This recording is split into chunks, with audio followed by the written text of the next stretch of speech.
Hello everybody. I did another thing. I got a wrap on my Model X. No, I still have my Model X Plaid. I just picked this up yesterday. It is a Cyberbeast Founders Edition, wide interior Cyber wheels. And I said I wouldn't get the Cybertruck because of my test drive experience, but I ended up getting it. I had booked another test drive because there's so many deals going on this first quarter sales push. I managed to find this. Surprisingly, with the number of Cybertrucks that are around, this was kind of hard to find. This is a Cyberbeast with a wide interior and the 35-inch wheels and Founders Edition. I was only able to locate 3 of them, and 2 of them were in transit. 1 was on the ground, and I found one in Irvine that was, I think, black interior, and then I found this one. It was in Santa Clarita with the white interior, so I ended up picking this one up. I did the search on Thursday, found it on Thursday, bought it on Thursday, and I picked it up on Sunday. Now, one of the interesting things about the Cybertruck right now, whether, I don't know if you guys know or not, was there was a stop sale, or I guess you could say it more like a delivery stop. They're still selling them, but they weren't delivering them. All of the Cybertrucks were put on hold because there was an issue where I think somebody's Cybertruck, the front panel here, lifted and separated, and these little side panels are lifting and separating. So I don't know if you guys know or not, but these are basically bonded panels. There's no, I don't think they're structural. Maybe they're structural after they're bonded, but there's a whole, it's just a skin. This is just a skin. There's nothing under here, but it's just bonded. All of this is just bonded on, which is kind of weird considering they're unable to get the gaps, right and everything. But I don't know if it's because the bond is sagging as the stuff sets. I don't know. But it's interesting. It's an interesting finish. I've seen quite a few Cybertrucks. I've parked next to Cybertrucks, but I never really looked at the finish. And I had always assumed it was like a DeLorean where it's a brushed stainless, and it's not. This is not like this kind of brushed stainless finish like on the side links.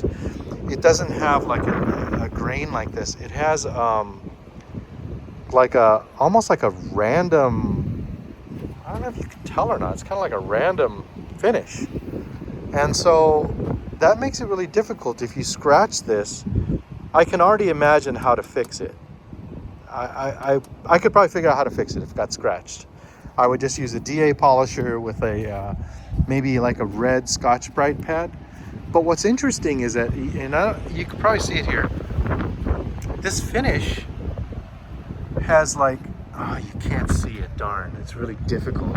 It's like there's a bug here, but it's like here you can see it. It's like it's tarnished, and it's got these rust spots, which they call rail dust marks, where that's what's happening. But this wasn't transported by rail. It's built in California. Oh, no, it came from Texas. Okay, I take it back. Traveled by rail. So it's got drips right here.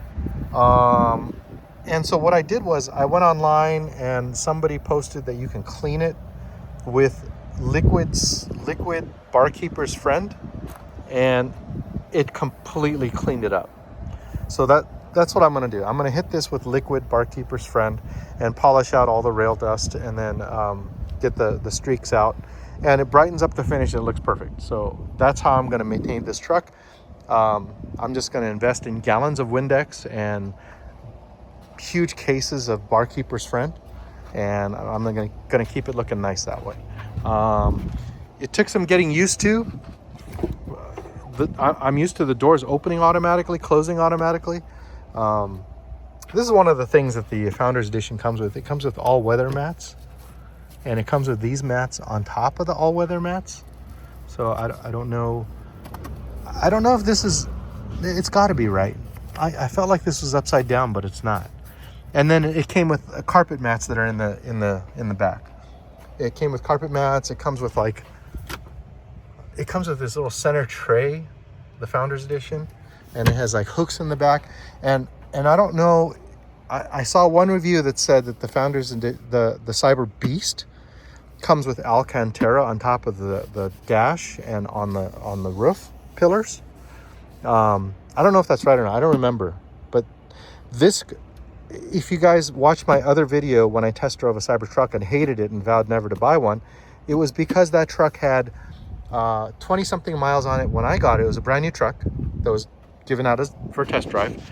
I put 17 miles on it and it had rattles like crazy. It was just rattling down the road and it just felt like a piece of crap. I was just very disappointed in that truck. I thought it had a lot of miles on it. Surprised to hear or see that it only had 44 miles on it when I dropped it off, pretty much. So that really turned me off to the Cybertruck. So I had scheduled a test drive, and then I saw that they were doing $6,000 off. They're doing $1,000 if you refer yourself to buy the truck. They were doing $7,500 tax credit if you're an S corporation or an LLC or something like that, and then free supercharging for life. And so I just said, whatever. I canceled the test drive and I just bought it sight unseen. And fortunately for me, which has been my experience with all of my Teslas so far, is I've been really lucky. I haven't had paint issues. My Model X, I don't have any Falcon door issues, no paint issues, no rattles, nothing, no problems at all. And this has been the same. I have 0 rattles, not one rattle in this truck, which is amazing. And I don't know if, like I said, I don't know if it's because of the Alcantara dash, because really the way you tackle these rattles is you use like a foam or a felt tape that goes between the different pieces of vinyl. And if this is Alcantara here and Alcantara here, you have that built in, so you're not going to get rattles. So I don't know if that's why, but it could be. And if that's the case, then that's, awesome. So I'm very happy with that. And so I'm going to do a separate video on my driving impressions and my experience with the truck. But for now, this is my new Cybertruck, and the Raptor will be leaving the garage, and the Model X is staying because I absolutely love the Model X Plaid. I'll do some comparisons between the Model X Plaid and this. This is a Cyberbeast. The Model X Plaid obviously is a Plaid. The Model X Plaid is definitely faster. This is not. That was one of my gripes about the Cybertruck, was that it was slow. This is still slow compared to these Model X Plaid. Okay, anyways, here's my new truck. Just introducing you to my new truck. Bye, guys.